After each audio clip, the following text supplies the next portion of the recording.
আজকে আমাদের ভাঙা টিনের একটা বিশাল বিস্ফোরক একটা ভিডিও এসেছে, যেখানে সে অনেকটা সময় ধরে সঙ্গীতা ম্যাডামের সম্পর্কে অনেক কিছু কথা বলেছে এবং সঙ্গীতা ম্যাডামের কাছে প্রমাণ চেয়েছে। আমি আজকে পুরোটাই দেখেছি, যে মানে ভাঙা টিনের ব্লগ ভিডিওটা পুরোটাই দেখেছি। রোজ তো দেখার সময় হয় না এবং রোজ আমি ভিডিও দিতেও পারছি না আমার নিজস্ব কিছু ব্যক্তিগত কাজের জন্য। আজকে আমি দেখেছি। আজকে দেখার পরে মানে যতদূর বুঝলাম, ভিডিওটা দেখার পরে যতদূর বুঝলাম যে ম্যাডামকেও মিথ্যেবাদী বা ঢপবাজ বলে একটা আখ্যাও দিয়েছে এবং প্রমাণও করার চেষ্টা করেছে। অনেক অনেক সম্বোধন দিয়েও ভূষিত করেছে। সমাজসেবার নামে ম্যাডাম যে কী করছেন সে সম্পর্কেও সে কথা তুলে ধরেছে। এখন সেই হিসাব নিতে গেলে যে ম্যাডাম কীভাবে কথাগুলো বলছেন তার সত্যতা কতটা কী, তো সেই হিসাবে বলতে গেলে তো তাহলে এখন পুরনো ইতিহাস আমাদের তুলে ধরতে হয়, যে পুরনো ইতিহাসে সে অনেক অনেক কথা বলেছিল এবং অনেক অনেক কথা দালালকে দিয়ে বলিয়েছিল। সেই সমস্ত কথা তাহলে আবার আজকে তুলে ধরতে হয়। অবশ্যই তুলে ধরবো। সবার আগে ইন্ট্রো। হ্যালো বন্ধুরা, কেমন আছো তোমরা সবাই? আশা করি তোমরা সবাই ভালো আছো, আমিও খুব ভালো আছি। মামনের মনের কথাতে তোমাদের সকলকে সুস্বাগতম। ম্যাডাম পরশুদিনই মনে হয় যতদূর সম্ভব 7:30 থেকে, হ্যাঁ মনে হয় অবশ্যই 7:30 থেকে একটা লাইভ করেছিলেন। ওকে, স্ট্রিম লাইভই মনে হয় করেছিলেন। আমার সৌভাগ্য হয়নি ম্যাডামের লাইভটা দেখার। পরবর্তীকালে আমি কিছুটা দেখেছি রেকর্ডেড লাইভ। সেখানে ম্যাডাম বলেছেন যে ভাঙা টিনের পরিবার নাকি সন্দীপদের কাছ থেকে 20 লক্ষ টাকা দাবি করেছে।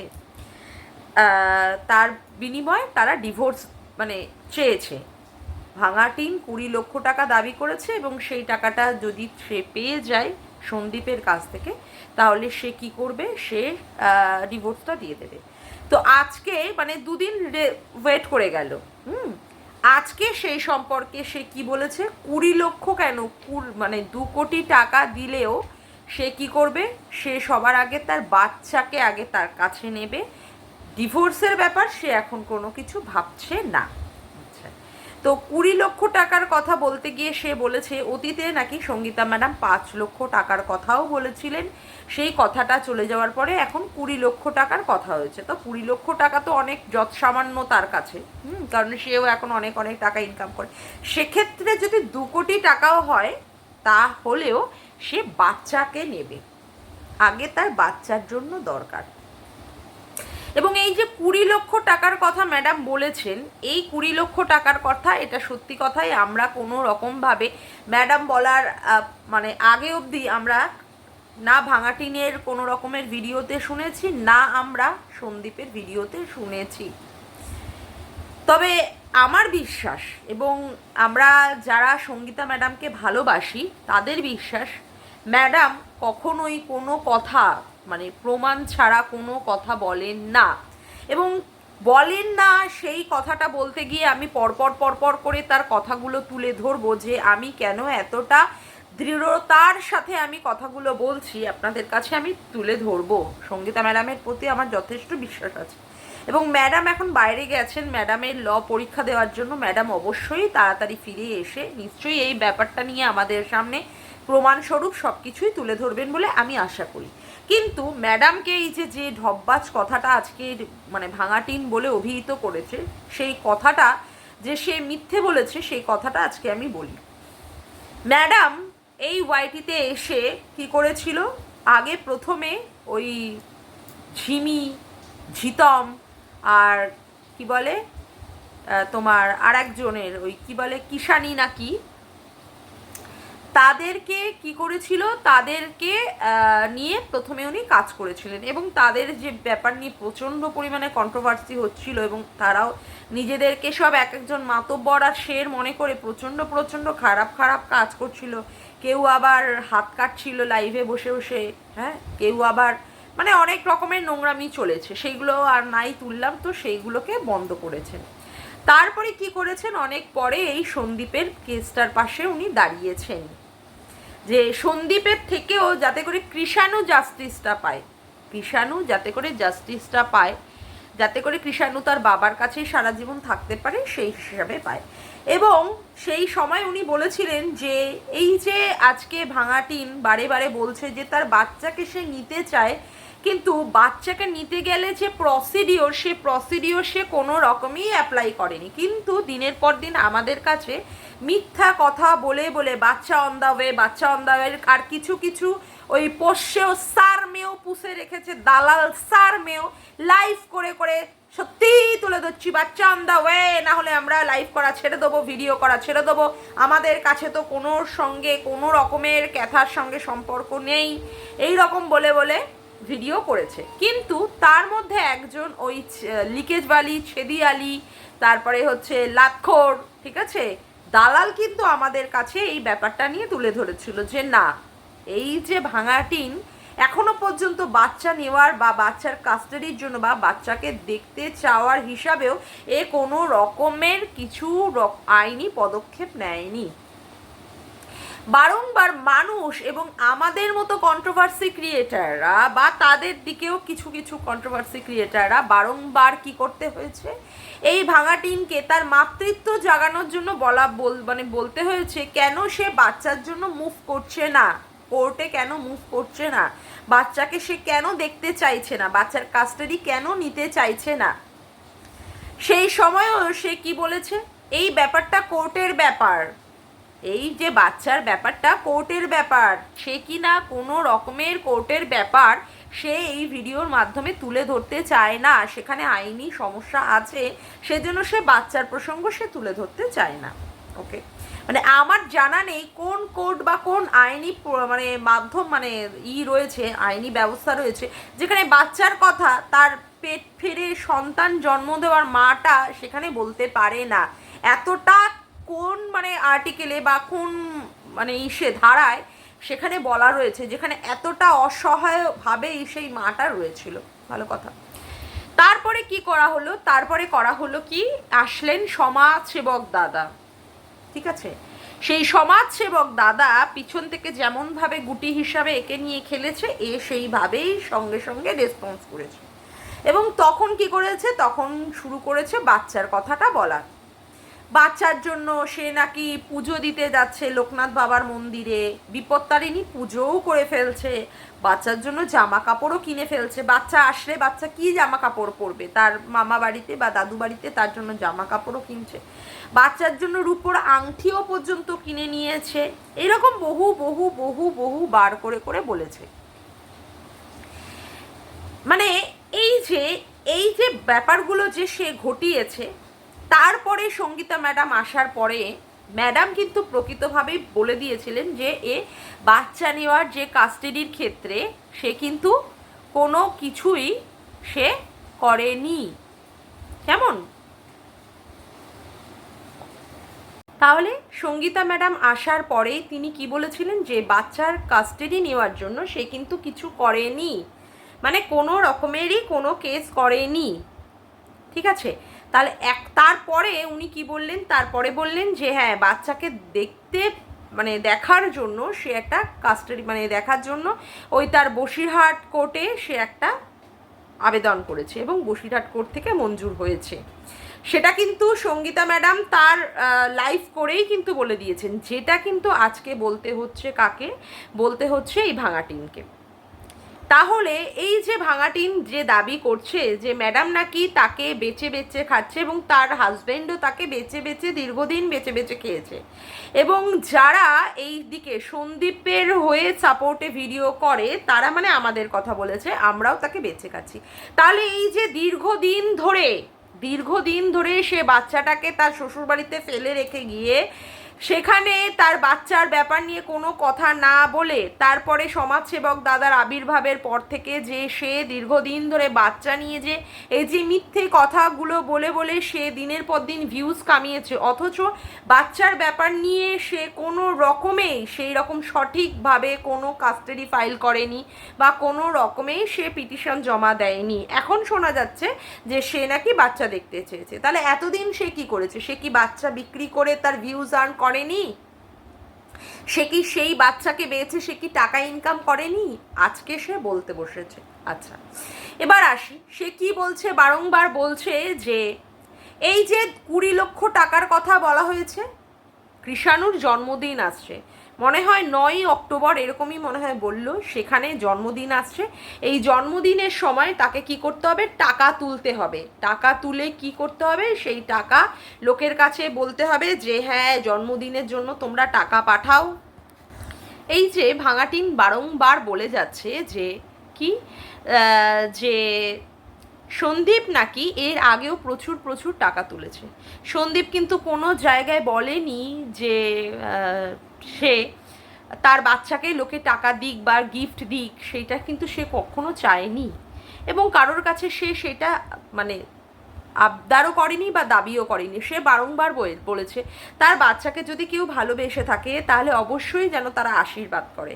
তার বাচ্চার যা জামা কাপড় আছে প্রচুর আছে, আর যদি কিছু দরকার হয় তাহলে সে কিনে দিতে পারবে, সে কিনে দিতে পারবে। কিন্তু এরা বারংবার সন্দীপের নামে এই অ্যালিগেশনটায় লাগিয়েছে যে বাচ্চার জন্মদিনের নাম করে সন্দীপ প্রচুর টাকা তুলেছে, প্রচুর তার অ্যাকাউন্টে টাকা এসেছে। সেই এখনো পর্যন্ত 20 লাখ টাকার যে কথাটা উঠেছে, সেই 20 লাখ টাকাটা যাতে করে সন্দীপ মানে এই টাকাটা যাতে করে এই রকমভাবে একটা কথা সে মার্কেটে ছড়িয়ে দিয়ে সেই মাধ্যমে কি করতে পারবে, লোকের কাছ থেকে সে সেই টাকাটা আবার তুলতে পারবে। কিন্তু সন্দীপ কি বলেছিল তার ভিডিওতে তোমরা জাস্ট একটু শুনে নাও, আমি দিয়ে দিচ্ছি। প্লিজ তোমরা একেবারে মানে মন খুলে ওকে আশীর্বাদ করো, ও যেন জীবনে মানুষের মতো মানুষ হতে পারে, মানুষকে না ঠকায়, ওর ব্যবহার এবং মানুষকে এতটা সম্মান করুক যাতে করে মানুষ ওকে ভুলতে না পারুক, ওকে সবাই যেন এত স্নেহ করুক, সবাই আশীর্বাদ করো দূরের থেকে, এটা ওর জন্য সবচেয়ে বড় পাওনা। তোমরা প্লিজ কেউ এরকম ভাবে টাকা পয়সা গিফট এভাবে পাঠিও না, প্লিজ আমি রিকোয়েস্ট করছি। আমি সেভাবে কিচ্ছু করবো না এবং সেরকম গিফট আমি একদম এবার চাইছি না কেউ পাঠাক। তোমরা যদি আমাকে ভালোবেসে থাকো, আমার কৃষাণুকে ভালোবেসে থাকো, তাহলে অবশ্যই আমার রিকোয়েস্টটা রাখবে।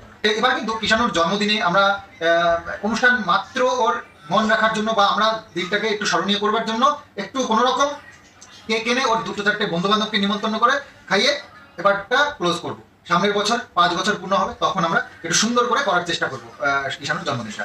বাচ্চা বলে প্রতি বছর তার জন্মদিনটা মানে ধুমধাম করে করতে হবে এরকম কোনো ব্যাপার নেই। আমাদের এখানে ওই 5 বছরেই সব থেকে বড় করে করে। এবার গেল বছর বলতে পারো যে এত বড় করে কেন করলে, ওটা অ্যাকচুয়ালি দেখো রিসেন্ট ও এত বড় একটা আঘাত পেয়েছে, সেখানে ওর মনের অবস্থা ছোট বলে প্রকাশ করতে পারছে না, কিন্তু মনে মনে হয়তো বা এরকম কিছু একটা ফিল করছে। তো সেই জায়গাটায় যাতে ও বড় কিছু খাই না পায়, ও একটু আনন্দে থাকুক, খুশি থাকুক, এটাই আমরা সবাই। তাহলে তোমরা শুনে নিলে। কিন্তু বারংবার করে করে এই যে মানে ভাঙাটিন এত বড় অসভ্য মহিলা ভাঙাটিন কি করেছে, যাতে করে সন্দীপের দিকে কাদা ছড়ে সেই দিকে সে করেছে, যাতে করে সন্দীপকে নিয়ে সবাই কিনা কি করে কাটাছেঁড়া করতে পারে। তার যে অন্যায়গুলো বারংবার যে করা অন্যায়গুলোর দিকে লোকের চোখে নাকি প্রলেপ পড়ে। এবার আসি পর করে, কেউ যদি মার খায়, সত্যিই যদি সে ডোমেস্টিক ভায়োলেন্সের শিকার হয়, কোনো মেয়ে বা কোনো বউ যদি ডোমেস্টিক ভায়োলেন্সের শিকার হয়, তাহলে তার প্রথম এবং ফার্স্ট পদক্ষেপ কি হয়, যা প্রমাণ আছে তার গায়ে হাতে পায়ে মারের দাগ, পোড়ানোর দাগ, ছ্যাঁকার দাগ, যা প্রমাণ আছে, সে দিনান্দের কি করবে, সেখানটায় গিয়ে থানায় গিয়ে তার স্থানীয় বা লোকাল থানায় গিয়ে সাথে সাথে 498 এর মতো কেস করবে। কিন্তু এই ভাঙাটিন কি করেছে, 498 এর মতো কেসটা 3 মাস পরে করেছে। কেন? তার মনে হয়েছে যেহেতু তার বাচ্চা ওই বাড়িতে থাকে, বাচ্চার ভবিষ্যতের জন্য বাচ্চাকে যেন কেউ প্রশ্ন না করতে পারে যে তার বাবা জেল ফেরত একজন লোক, তার জন্য কি করেছে সে মানে 3 মাস পরে গিয়ে সেই জিনিসটাকে করেছে। আচ্ছা, তারপরে এই যে দালালদের কাছে প্রতিনিয়ত সে কীভাবে অপব্যাখ্যা দিয়েছে যে সে নাকি ওই বাড়িতে শ্বশুর বাড়িতে তার কোনো রকমের সম্মান ছিল না, তাকে নাকি উঠতে বসতে কথা শোনাতে হতো, খাওয়ার খোটা দেওয়া হতো, এমনকি তার পছন্দের মতো জিনিসও সেখানে রান্না করা হয়নি, যেমন পটল শাইটিং মাছ, উচ্ছে দিয়ে মাছের ঝোল, সোয়াবিনের তরকারি, তারপরে হচ্ছে যেই জিনিসগুলোতে তার অ্যালার্জি আছে। এই ধরনের, এমনকি তাকে কি করতে হয়েছে, এমনি এমনি ভাত খেয়ে উঠে যেতে হয়েছে, মানে পুরোপুরি সাদা ভাত খেয়ে নাকি সে উঠে গেছে। তারপরে আবার কি বলতে হয়েছে তার স্বামী নাকি উল্লু হয়ে তাকে নাকি প্রচুর মার মারে। আর কি বলতে হয়েছে যে তার শাশুড়ি নাকি, এরকম শাশুড়ি তাকে নাকি প্রতিনিয়ত অত্যাচার করে, এবং সেদিন নাকি যেদিন এরকম অশান্তি হয়েছিল তার মুখটাকে নাকি গ্যাসের মধ্যে নাকি চেপে ধরেছিল। আজকে এই যে পোষ্য সারমেয়টা, মানে এই যে মরকট ধনঞ্জয় হাফলিডি চম্পা, সে কিনা বলছে তার শ্বশুরের অর্থাৎ সন্দীপের বাবার নাকি নজর ছিল ওই ছেলের বউয়ের কিসের দিকে, মাম্মামের দিকে, তাই না? মাম্মাম খাওয়াতে, এই বাচ্চাকে মানে মাম্মাম খাওয়াবে, এবং সেখানে নাকি শ্বশুর নজর দিয়ে রেখেছিল, কুনজর। মানে কতভাবে এই যে সন্দীপদের পরিবারটাকে যাতে করে মানে সন্দীপদের একদম নোংরা কাদায় একদম মিশিয়ে দেওয়া যায়, তার মানে ব্যবস্থা করেছে। তাহলে এইবার আমি একটা কথায় আসি, আজকে যে ও একটা বিস্ফোরক মন্তব্য করলো সঙ্গীতা ম্যাডামের এগেনস্টে, যে সঙ্গীতা ম্যাডাম আজকে যে 20 লাখ টাকার কথা বলছে, সেখানে সঙ্গীতা ম্যাডাম কি করে বলছে তার প্রমাণ দিতে, মানে সে যে এইটা কোর্টে দাবি করেছে তার লিখিত প্রমাণ হিসাবে তার সইটা করা কোনো পেপার যেন দেখাতে মানে পারে সঙ্গীতা ম্যাডাম, তাহলেই সে বিশ্বাস করবে, না হলে তিনি ঢপবাজ। তা এতদিন ধরে যে সে সন্দীপের এগেনস্টে বলেছে উল্লু হয়ে তাকে মেরেছে, তাহলে সেই প্রমাণটাও এখন তাকে দিতে হবে। সন্দীপদের বাড়িতে সে নাকি কি ছিল, ডোমেস্টিক ভায়োলেন্সের শিকার হয়েছিল, তাহলে তাকে সেই প্রমাণগুলো তাহলে দেওয়া উচিত ছিল। আমরা এই ভিডিওর মাধ্যমে তার সেই প্রমাণগুলো নিশ্চয়ই আমরা দেখতে চাই। প্রমাণ বিনা তো আমরা কথা শুনবো না। যে জিনিসগুলোর তার অ্যালার্জি ছিল সেই জিনিসগুলো তাকে বানিয়ে খাওয়ানো হয়েছিল, অথচ সেই জিনিসগুলোই কিন্তু সে বাপের বাড়িতে দিনের পর দিন নির্বিকারে খেয়ে গেছে। তখন কিন্তু এই পটল শাইটিং মাছ হোক বা সোয়াবিনের তরকারি হোক বা উচ্ছে দিয়ে মাছের ঝোল হোক, সেই ব্যাপারে কিন্তু তার তখন কোনো অ্যালার্জি হয়নি। যাই হোক, তারপরে হচ্ছে এই যে সন্দীপের বাবার সম্পর্কে আজকে এই মরকট দিনের পর দিন অসুর বলে, এবং আমি সন্দীপকে একটাই রিকোয়েস্ট করব, যদি সন্দীপ এই ভিডিওটা আমার দেখে তাহলে আমি একটাই রিকোয়েস্ট করব, যাতে করে সে এই যে মানে চম্পার এত লাফালাফি যেন এটা নিয়ে কোনো রকমের একটা স্টেপ নেয়, কারণ বাবার সম্পর্কে এইভাবে দিনের পর দিন এরা এই নোংরামি কথাবার্তাগুলো বলে যাবে আর নোংরামি জিনিসগুলো চালিয়ে যাবে, সেটা তো হয় না। বলা হচ্ছে শ্বশুরের কিনা নজর ছিল তার ছেলের বউয়ের মাম্মামের দিকে, তাহলে এই প্রমাণগুলো আমাদের চাই। যে প্রমাণগুলোর কথা এরা বলছে যে সঙ্গীতা ম্যাডামের প্রমাণ দিতে হবে, তাহলে এরা যে কথাগুলো দিনের পর দিন বলে যাচ্ছে এর কথাগুলো আমাদের জানতে হবে। যারা নিজেরা প্রমাণ পাওয়ার পরেও যারা বিভিন্ন কথা বলে, এআই অ্যাপের মাধ্যমে এটা করা হয়েছে, ওটা করা হয়েছে, সেটা করা হয়েছে, তারা এই সমস্ত প্রমাণ মানতেই চায় না। তারা কিনা চাইছে সঙ্গীতা ম্যাডামের প্রমাণ। অবশ্যই সঙ্গীতা ম্যাডাম আজকেই মনে হয় রাত্রি 8:30টার সময় লাইভে আসবেন, এবং আমি জানি সেখানে সব কিছুই পরিষ্কার করে দেবেন। কিন্তু এই যে মহিলা আজকে ভাঙা টিনের আজকে মাতৃত্ববোধ জেগে উঠেছে, যেখানে কিনা ভাঙা টিনকে বলতে হচ্ছে যে সে বাচ্চা নেবে, কিন্তু বাচ্চা নেওয়ার ক্ষেত্রে যে সঠিক পদক্ষেপগুলো দরকার হয় সে তখন কেন নেয়নি? আর বাচ্চাকে নেওয়ার কাস্টাডির এতদিন পরে কেন তার মনে পড়লো, যখন সে প্রয়োজনীয় জিনিসগুলো নিচ্ছিল, যেই সময় সে ক্যাথাগুলোকেও পর্যন্ত নিয়েছে, সোনা গয়নাও পর্যন্ত দাবি করে, মানে সোনা গয়নাগুলোকে হাতের সাফাই করে দিয়েছে, সেই সময় কি বাচ্চার হাতটা এরকম ধরে নিয়ে বাচ্চাটাকে নিয়ে তার সঙ্গে সে যেতে পারলো না?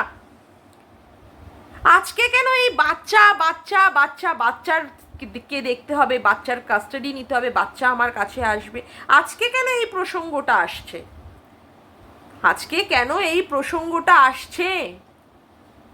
বাচ্চা অন দা ওয়ে, আরে ভাই বাচ্চা অন দা ওয়ে, বাচ্চা তো সেই দিনই মা নিয়ে বেরিয়ে আসতে পারতো, তাহলে তো সেখানে কোনো কথাই উঠতো না।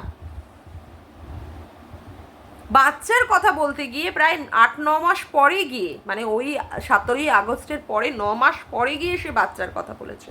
মানে আপনারা জাস্ট ভাবুন, মানে আমাদেরকে মানে কি রকমের তাহলে এরা মানে নোংরা মহিলা, যে মহিলা পরকিয়া করবে বলে বাড়ি থেকে বেরিয়ে গেছিলো, শ্বশুর বাড়ি থেকে, যেখানে তাকে কমিউনিটি পোস্টের মাধ্যমে বুঝিয়ে দিতে হয়েছে যে সে শরীরের জ্বালা মেটানোর জন্য তার দুধের বাচ্চাকে বেরিয়ে গেছে, সেখানে কিনা তার পোষ্য দালালগুলো, পোষ্য সারমেয়গুলো বলে যে তাকে নাকি মানে বাড়ি থেকে, তার শ্বশুর বাড়ি থেকে তাকে তাড়িয়ে দিয়েছিল।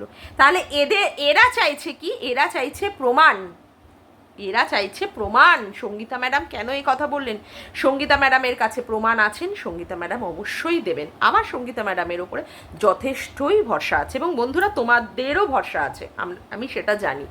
যাই হোক, আজকের মতো ভিডিওটা আমি এখানেই শেষ করলাম। আমার ভিডিওটা যদি তোমাদের ভালো লেগে থাকে তবে অবশ্যই একটি লাইক করো, কমেন্ট করো, শেয়ার করো, আর চ্যানেলটিকে বেশি বেশি করে সাবস্ক্রাইব করে রেখো, আর অল নোটিফিকেশান বেলটিকেও অন করে রেখো এরকম নতুন নতুন ভিডিও পাওয়ার জন্য। আজকের মতো আসি বন্ধুরা, আবার দেখা হচ্ছে একটি নতুন ভিডিওতে। Bye, tata.